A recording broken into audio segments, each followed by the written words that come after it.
चलिए हम लोग स्टार्ट करते हैं। प्रीवियस ईयर क्वेश्चन को सॉल्व करेंगे। पहले हम लोग एमसीक्यू सॉल्व करते हैं। तो पहला क्वेश्चन से हम लोग स्टार्ट करते हैं एमसीक्यू का। तो पहला क्वेश्चन दिया हुआ है, the nature of received and payment account is.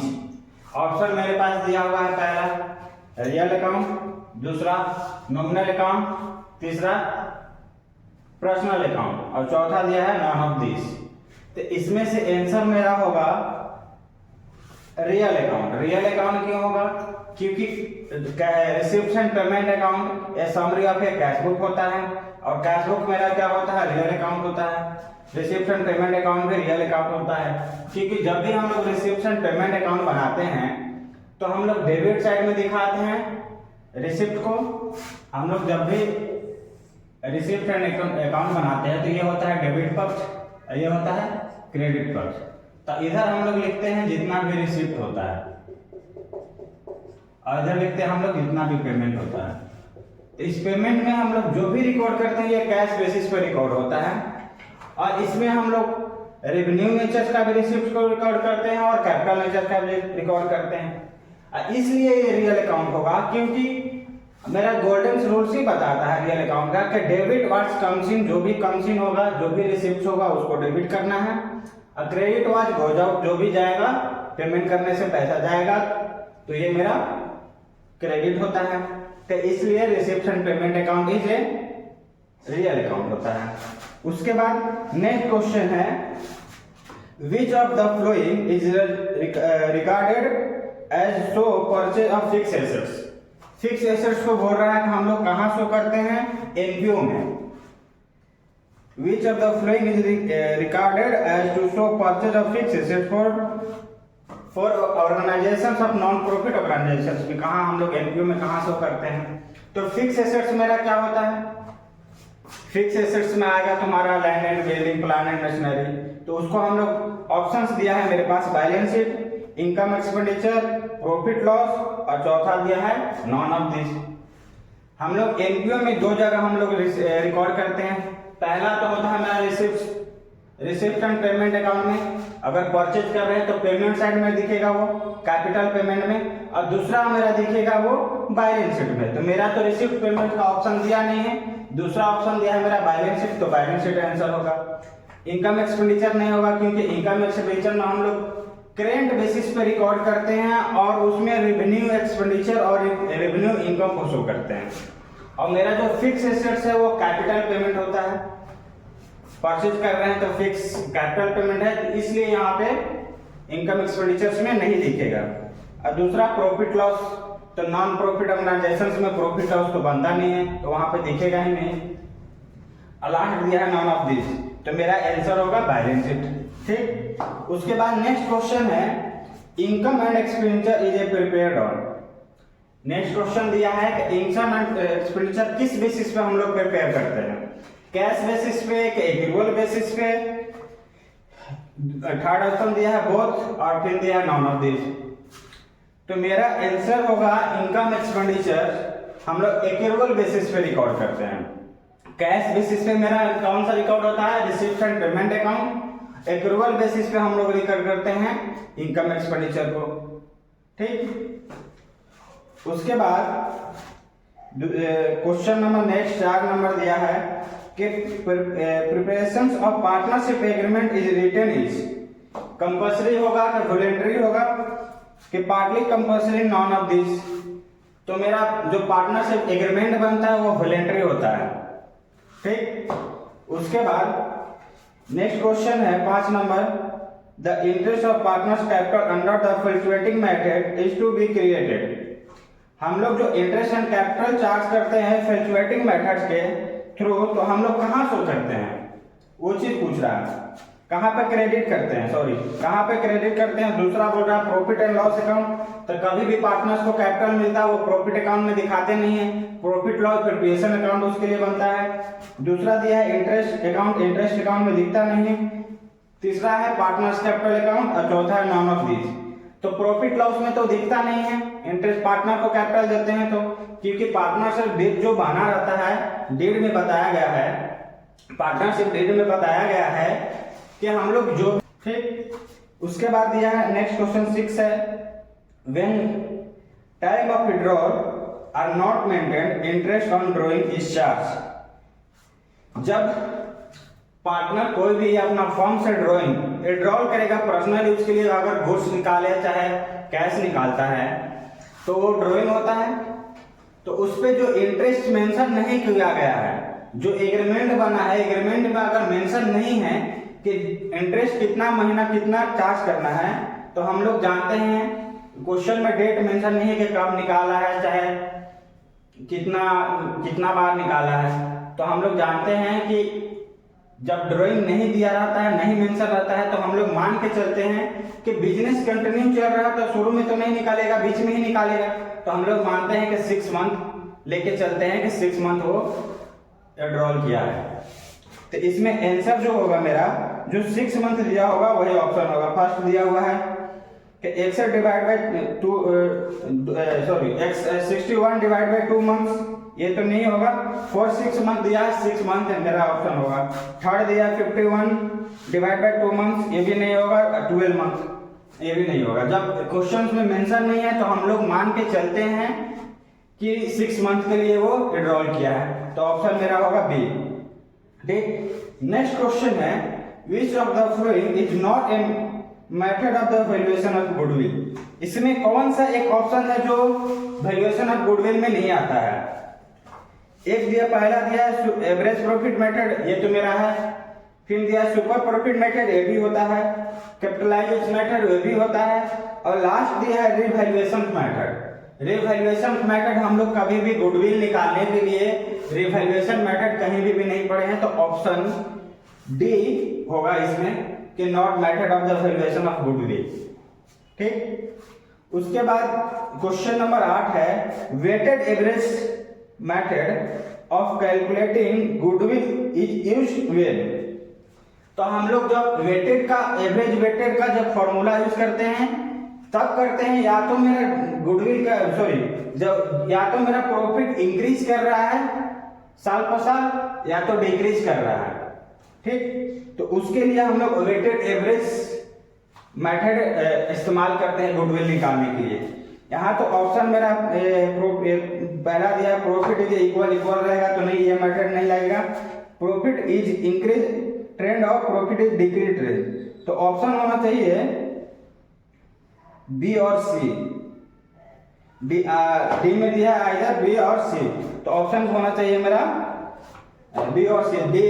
D option होगा, क्योंकि जब प्रॉफिट इंक्रीज करता है कंटिन्यू ईयर्स, जैसे 16 में था, 20 17 में हुआ, 21 22 में हुआ, 23, जो जैसे इंक्रीज करेगा वैसे हम उसमें वेटेड का हम लोग इस्तेमाल करते हैं। डिक्रीज करेगा कंटिन्यू ईयर्स, उसमें हम लोग वेटेड एवरेज मेथड का हम लोग फॉर्मूला यूज करते हैं गुडविल निकालने के लिए। ठीक, तो ऑप्शन इसमें मेरा होगा डी। 9th क्वेश्चन है, change in the partnership agreement result in. कि पार्टनरशिप एग्रीमेंट कब चेंज होता है? जब पार्टनरशिप हम लोग एग्रीमेंट कब चेंज करते हैं? जब न्यू पार्टनर का एडमिशन होता है, जब पार्टनर का रिकंस्टिट्यूशन करते हैं, फिर से उसको बनाते हैं हम लोग, उसमें हम लोग का जो एग्रीमेंट होता है उसको चेंजेस करना पड़ता है। तो इसमें ऑप्शन दिया हुआ है कि change in the relations among the partners. इसमें एग्रीमेंट में कोई चेंजेस नहीं आता है। End of the partners business, इसमें भी एंड जब पार्टनर्स के बिजनेस खत्म होगा तो उसमें क्या एग्रीमेंट चेंजेस होगा? रिलेशन ऑफ पार्टनर में नहीं होगा। तो इसमें आंसर होगा नॉन ऑफ दिस, क्योंकि चेंजिंग प्रॉफिट रेशियो जब हम लोग पढ़े थे, रिकंस्टिट्यूशन करते हैं, उस टाइम हमारा एग्रीमेंट में चेंजेस आता है, जब न्यू पार्टनर एडमिटेड होता है तब चेंजेस होता है। नेक्स्ट क्वेश्चन है मेरा क्वेश्चन नंबर 10। क्वेश्चन नंबर 10 में मेरे पास बोला है कि X, Y and Z are partner in a firm. The divided profit and losses in the ratio of 4:3:1. ठीक, उसके बाद आगे लिखा है the decided to shares profit in the ratio 5:4:3 in future में वो लोग डिसाइड किया है कि न्यू रेशियो हम लोग का रहेगा 5:4:3। उसके बाद आगे बोला है X and Y sacrificing ratio of will be, कि एक्स एंड वाई पूछ रहा है क्वेश्चंस में कि तीन पार्टनर है, ओल्ड रेशियो दिया हुआ है और न्यू रेशियो भी दिया हुआ है। तो पूछ रहा है कि एक्स एंड, तो क्वेश्चन में हमको पूछा है सैक्रिफाइसिंग रेशियो, तो कौन कौन पार्टनर को बोला है सैक्रिफाइसिंग रेशियो निकालने, एक्स और वाई। तो दोनों का ओल्ड रेशियो न्यू रेशियो दिया हुआ है, तो एक्स कितना सैक्रिफाइस किया उसको निकालने के लिए उसका ओल्ड रेशियो से, ओल्ड रेशियो कितना है 4, जोड़ेंगे तो कितना है 8, तो 4/8 माइनस करेंगे न्यू रेशियो 5/12, 5/12 कैसे होगा, सबको जोड़ेंगे तो 12 आएगा, इसमें 8 आएगा। ठीक, तो यहाँ पे हम निकालेंगे एलसीएम, तो इसका एलसीएम मेरा 24 निकल के आएगा। तो इससे डिवाइड करेंगे इसको 24 को, तो 3 मरत में जाएगा, 8 × 16 = 24, 3 मरत में और 4 से इंटू करेंगे तो ये 12 होगा, 12 माइनस, फिर अब डिवाइड करेंगे 12 को 24 से, तो डिवाइड करेंगे तो 2 मरत में जाएगा और 5 से इंटू करेंगे तो 10 होगा, 10, इसमें से माइनस करके ये निकल के आएगा 2/24। एक्स कितना सैक्रिफाइस करेगा 2/24। अब निकालते हैं वाई का, तो वाई कितना सैक्रिफाइस कर रहा है, तो वाई का दिया हुआ है रेशियो, ओल्ड रेशियो दिया हुआ है 3/8 माइनस न्यू रेशियो दिया है 4/12, इसको निकालेंगे, एलसीएम लेंगे तो आएगा 24। ठीक, 8 से 24 को डिवाइड करेंगे तो 3 मरत में जाएगा, 3 से इंटू करेंगे तो 9 होगा, इसमें से माइनस करेंगे, फिर 12 से डिवाइड करेंगे 24 को, 2 मरत में 4 से इंटू करेंगे तो 4 दूनी 8 होगा, तो ये रेशियो निकल के आएगा 1/24। तो मेरा ऑप्शन आएगा कौन सा इसमें से, एक्स और वाई कितना सेक्रीफाइस कर रहा है, एक्स कर रहा है 2/24 और वाई कर रहा है 1/24, तो मेरा ऑप्शन इसमें कौन सा होगा, ऑप्शन होगा ए, बी तो होगा नहीं, सी भी नहीं होगा और डी भी नहीं होगा, क्योंकि x 2/24 सेक्रीफाइस कर रहा है, y 1/24, तो ऑप्शन होगा ए। ठीक, उसके बाद हम लोग नेक्स्ट क्वेश्चन करते हैं। नेक्स्ट क्वेश्चन लिखा हुआ है क्वेश्चन नंबर 11। नेक्स्ट क्वेश्चन है क्वेश्चन नंबर 11 में क्या क्या दिया हुआ है पढ़ते हैं हम लोग। लिखा हुआ है x and y are partner, sharing profit ratio दिया हुआ है 1:1 मतलब इक्वल। उसके बाद बोला है the admitted Z for 1/5 shares who is contribute 25,000 for shares of a goodwill, the value of goodwill of the firm will be. इसमें question में पूछ रहा है कि जेड को एडमिटेड एक्स एंड वाई दो पार्टनर्स है, इक्वल रेशियो दिया हुआ है। ठीक, जेड को एडमिटेड कर रहा है, तो जेड एडमिटेड हो रहा है तो उसको 1/5 शेयर्स दे रहा है, उसके बदले जेड 25,000 गुडविल ला रहा है। तो क्वेश्चन में पूछा है कि पूरा फर्म का गुडविल क्या होगा। तो हम लोग पढ़े हैं पार्टनरशिप में कि जब न्यू पार्टनर्स आता है तो गुडविल और कैपिटल दोनों लेके आता है। ठीक, तो जब भी अगर गुडविल लाया है तो इस क्वेश्चन में पूछा है कि फर्म का गुडविल क्या होगा। तो हम लोग को पता है कि फर्म का गुडविल जानने के लिए question value of goodwill of the firm. तो ये चीज निकालने के लिए जो न्यू पार्टनर होता है, जो न्यू पार्टनर्स होता है, जो भी उसका शेयर होता है, उसका शेयर का रेसिप्रोकल करके, उसका जो भी गुडविल आया है उसका शेयर से रेसिप्रोकल करके जो वैल्यू निकल के आता है। तो इसका फॉर्मूला होगा कि गुडविल, जो न्यू पार्टनर गुडविल आया है, new partners goodwill into new partners shares reciprocal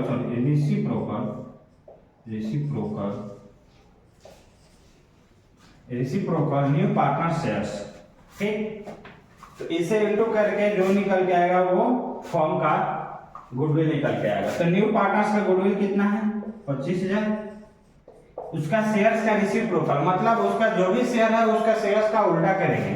तो इसका न्यू पार्टनर्स का शेयर्स कितना है, न्यू पार्टनर जो एडमिटेड कर रहा है जेड, उसका न्यू शेयर्स बताया है 1/5, तो उसका रेसिप्रोकल करेंगे तो 5/1। जो भी ये निकल के आएगा वही मेरा वैल्यू ऑफ फर्म का गुडविल होगा।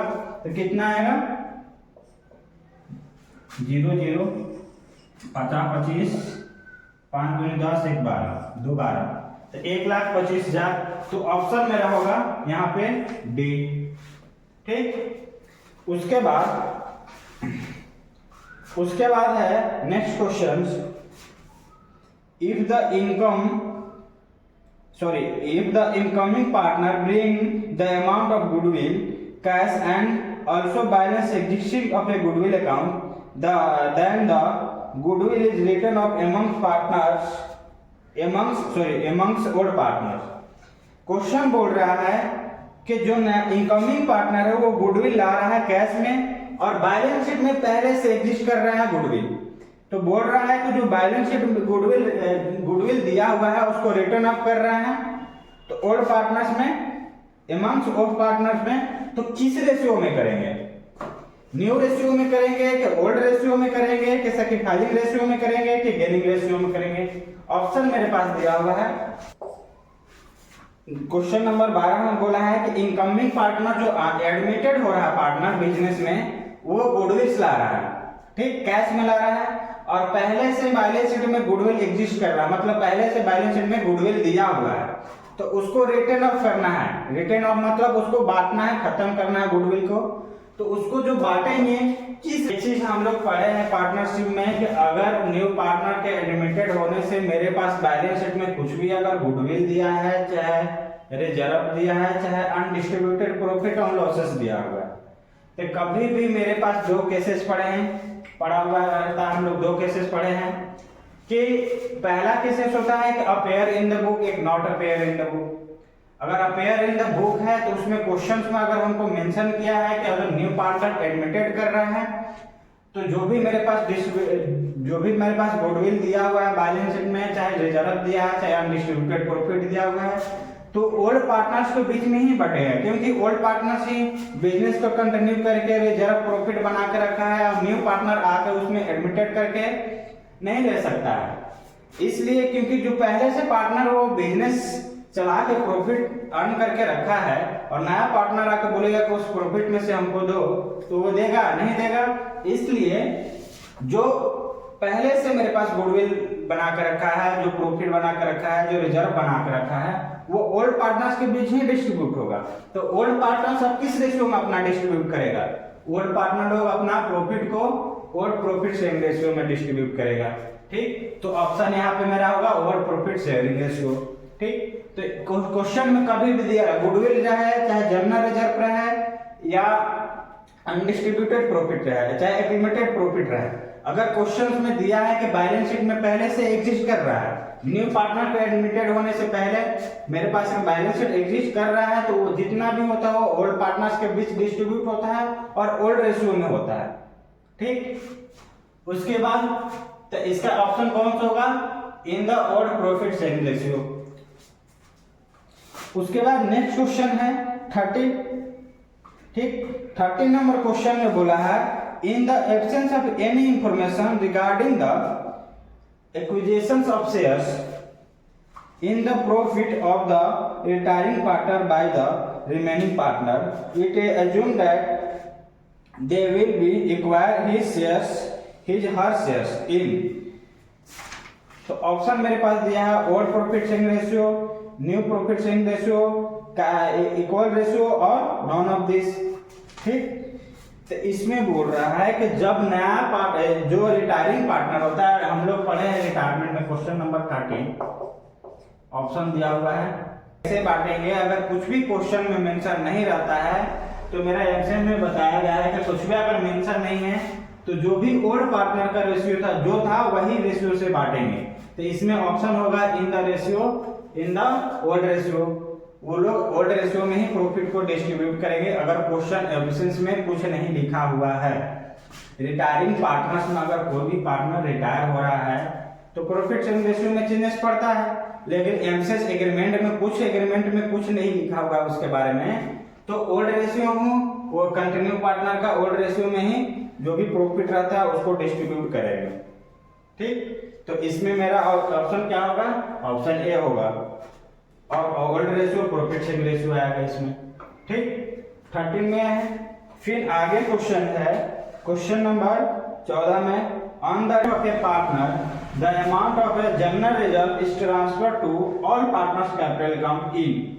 तो पूछ रहा है कि कोई भी रिटायरमेंट का केस है, रिटायरमेंट अगर कोई भी पार्टनर कर रहा है और बैलेंस शीट में मेरे पास जनरल रिजर्व दिया हुआ है, तो वो पार्टनर्स के बीच डिस्ट्रीब्यूट होगा तो किस रेशियो में होगा, न्यू रेशियो में कि कैपिटल रेशियो में कि ओल्ड प्रॉफिट शेयरिंग रेशियो में कि नॉन ऑफ दिस। तो हम लोग तो न्यू रेशियो का बात ही नहीं होगा यहाँ पे, क्योंकि न्यू पार्टनर जब भी ओल्ड पार्टनर जो भी कंटिन्यू पार्टनर जो लोग था उसमें से ही रिटायर हो रहा है, तो उसमें अगर रिटायर हो रहा है तो उस तो ओल्ड ही रेशियो मिलेगा, न्यू रेशियो उसको मिलेगा ही नहीं, कैपिटल रेशियो तो आएगा नहीं, क्वेश्चन अगर मेंशन नहीं है। तो हम लोग इसका ऑप्शन होगा सी, ओल्ड प्रॉफिट शेयरिंग रेशियो में जो भी था पार्टनरों का जो भी रेशियो था उसी रेशियो में ट्रांसफर होगा रिटायरिंग पार्टनर का। ठीक, तो ऑप्शन 14 का इसमें कौन सा होगा, ओल्ड प्रॉफिट शेयरिंग रेशियो। उसके बाद क्वेश्चन नंबर है 15 में बोला है, on death the value of a goodwill is credited, कि on the date of partnership पढ़े हैं तो उसमें वैल्यू ऑफ गुडविल क्रेडिटेड करना है, तो किसको क्रेडिटेड होगा। जैसे एडमिशन के केस में क्या हो रहा था कि न्यू पार्टनर कभी भी एडमिटेड होता है तो गुडविल और कैपिटल का पैसा लेके आता है। ठीक, तो वो जो भी गुडविल आता है वो ओल्ड पार्टनर्स के बीच में डिस्ट्रीब्यूट हो जाता है। तो डेथ के केस में क्या होगा कि जो पार्टनर मरता है तो उसका भी तो कुछ गुडविल में हिस्सा है, तो हिस्सा किसको मिलेगा, क्रेडिटेड किसको होगा, किसके अकाउंट में। ऑप्शंस दिया हुआ है मेरा पे यहाँ पे कि ऑल पार्टनर अकाउंट्स, दूसरा दिया है डिस्कसिव पार्टनर्स अकाउंट, तीसरा सी दिया हुआ है। फिर हम आप लोग को बताएं कि एडमिशन के केस में क्या होता है कि जब न्यू पार्टनर्स आता है तो गुडविल्स लेके आता है, वो ओल्ड पार्टनर्स के बीच डिस्ट्रीब्यूट होता है। तो वैसे डेथ के केस में क्या होगा कि जब पार्टनर मरेगा तो उसका भी कुछ ना कुछ गुडविल का हिस्सा होता है, तो हिस्सा जो जनरेट किया वो किसको मिलेगा, ऑल पार्टनर्स को मिलेगा कि डिस्कसिंग पार्टनर को मिलेगा कि कंटिन्यू पार्टनर को मिलेगा कि नॉन ऑफ दिस। तो एक चीज बता रहे हैं कि डेथ के केस में अगर पार्टनर वो लोग पहले से ए बी और सी 3 पार्टनर था, ये तीनों पार्टनर्स को क्या, ये तीनों पार्टनर बिजनेस को रनिंग करके जो भी गुडविल जनरेट किया है उसमें तीनों का हिस्सा होगा। अगर कोई भी पार्टनर डेथ कर रहा है तो उसमें गुडविल तो सबको मिलना चाहिए, इसके लिए इसका एग्जीक्यूटिव अकाउंट में जाएगा, एग्जीक्यूटिव अकाउंट बनता है, जो नॉमिनी का नाम होता है उसको मिलेगा उसके जगह पे। तो इसमें वही पूछ रहा है कि गुडविल जो डिस्ट्रीब्यूट होगा किस पार्टनर को होगा, ऑल पार्टनर को, डिस्कसिव पार्टनर को, कंटिन्यू पार्टनर को कि नॉन ऑफ दिस। पूछ रहा है कि गुडविल क्रेडिटेड होगा किस पार्टनर में। तो गुडविल कभी भी क्रेडिटेड होगा तो तीनों पार्टनर्स जनरेट किया है तो तीनों, और इसमें ऑप्शन क्या होगा, ऑप्शन होगा ए, ऑप्शन होगा ए। डेथ के केस में अगर पार्टनर मर रहा है, कोई भी पार्टनर अगर गुडविल जनरेट हुआ है तो तीनों पार्टनर के बीच में डिस्ट्रीब्यूट होता है। ये नहीं कि जो मरा उसको मिलेगा इन लोग को नहीं मिलेगा, सबको मिलेगा, क्योंकि बिजनेस रनिंग कर रहा है सब लोग मिलके तो सबको मिलेगा, और पार्टनर्स में डिस्ट्रीब्यूट होता है, क्रेडिटेड होगा गुडविल ऑल पार्टनर में। नेक्स्ट क्वेश्चन है मेरा क्वेश्चन नंबर 16 में पूछा है, the amount due to the discussing partner is paid to his, किसको पेड करते हैं डिस्कसिंग पार्टनर में, फादर्स को। ऑप्शन ए यहाँ पे फादर दिया हुआ, ठीक। तो इसमें मेरा जब भी पार्टनर्स डेथ में अगर पार्टनर कुछ भी डेथ होता है तो उसका जो भी पेमेंट होता है तो हम लोग इक्विटी अकाउंट में पेमेंट करते हैं। तो ऑप्शन इसमें मेरा सी होगा, ना फ्रेंड को होता है ना फादर्स को होता है। हम लोग पढ़े हैं पार्टनर्स में कि जब भी पेमेंट करते हैं तो इक्विटी अकाउंट ओपन होता है, तो हम लोग कभी भी पेमेंट करते हैं तो इक्विटी अकाउंट में होगा। तो ऑप्शन 16 का होगा सी। क्वेश्चन नंबर फिर नेक्स्ट क्वेश्चन है 17 में बोला है कि the nominal capital is not, nominal capital पूछता है, तो नॉमिनल कैपिटल हम लोग ऑथराइज कैपिटल भी होता है, रजिस्टर्ड कैपिटल होता है, दोनों मेरा क्या होता है, नॉमिनल कैपिटल होता है। तो ऑप्शन इसमें मेरा दिया हुआ है, ए दिया हुआ है ऑथराइज कैपिटल, बी दिया हुआ है रजिस्टर्ड कैपिटल, ए दिया है ऑथराइज कैपिटल और बी दिया हुआ है रजिस्टर्ड कैपिटल और सी दिया हुआ है बोथ ए एंड बी, ठीक, और सी दिया है नो। तो इसमें मेरा हाँ अभी बताएं कि नॉमिनल कैपिटल क्या होता है, ऑथराइज कैपिटल और रजिस्टर्ड कैपिटल दोनों नॉमिनल कैपिटल होता है। तो ऑप्शन इसमें मेरा होगा सी, ए एंड बी, ठीक। उसके बाद आगे क्वेश्चन दिया है 18 number, question number 18। Question number 18 में बोला है कि क्वेश्चन नंबर 18 में बोला है कि if equity shares of ₹10 each are issued at 12 each it is called. पूछ रहा है कि 10 रुपए के शेयर 12 रुपए में इशू कर रहा है तो उसको क्या। तो कभी भी फेस वैल्यू से, कभी भी मेरे फेस वैल्यू क्वेश्चन बोला है कि इक्विटी शेयर इशू करना है, 10 रुपए फेस वैल्यू दिया है लेकिन उसको इशू कर रहा है 12 रुपए में। तो हम लोग पढ़े हैं इशू ऑफ शेयर में कि कभी भी फेस वैल्यू से जितना एक ज्यादा वैल्यू में करता है वो मेरा प्रीमियम का वैल्यू होता है। तो क्वेश्चन में बोला है कि 10 रुपया दिया हुआ है, उसको इशू कर रहा है 12 रुपया में। तो ये जो 2 रुपया 10 फेस वैल्यू मेरा कितना है, फेस वैल्यू मेरा दिया हुआ है 10 रुपया, तो 2 रुपया जो ज्यादा में कर रहा है वो मेरा क्या है, प्रीमियम है। तो यहाँ ऑप्शन जो आएगा बी आएगा, प्रीमियम, इशूड एट प्रीमियम, ठीक। उसके बाद क्वेश्चन बोला है नेक्स्ट क्वेश्चन 19 नंबर के dividend are usually paid on. Dividend किस पे पेड करते हैं, जो शेयर इशू करते हैं उसी पे। तो इशूड शेयर होगा ऑप्शन इसमें दिया हुआ है issued share. Question number 19 authorise capital दिया हुआ है, इशूड कैपिटल दिया हुआ है, कॉल्ड अप कैपिटल दिया हुआ है और पेड अप कैपिटल दिया हुआ है। तो मेरा ऑप्शन होगा इशूड कैपिटल, यहाँ पे दिया ही हुआ है क्योंकि डिविडेंड जनरली किस पे पे करेंगे, जो इशूड किया है उसी पर डिविडेंड पे करना होगा। तो इसमें क्या हुआ है issued, option be issued capital 19 में। अगला क्वेश्चन देखो, द 20 नंबर क्वेश्चन में है the amount of liability side included.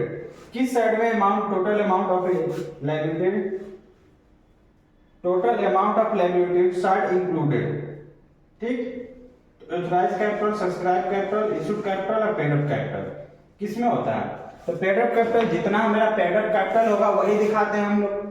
जो लायबिलिटी साइड में क्या चीज इंक्लूडेड होता है, तो हम लोग ऑथराइज कैपिटल कितना किए उसमें से इशू जो होता है और कितना हमको कॉल इन होगा माइनस करने के बाद जो पैसा मिलता है उसी को बोलते हैं पेड अप कैपिटल। तो ऑप्शन इसमें मेरा आएगा कि लायबिलिटी साइड में जो हम लोग दिखाते हैं बैलेंस शीट में वो मेरा पेड अप कैपिटल दिखता है, ठीक। तो ऑप्शन इसमें मेरा पेड अप कैपिटल होगा 20 में। तो ऑप्शन इसमें पेड अप कैपिटल कौन है, डी। तो ऑप्शन डी आंसर होगा, ठीक।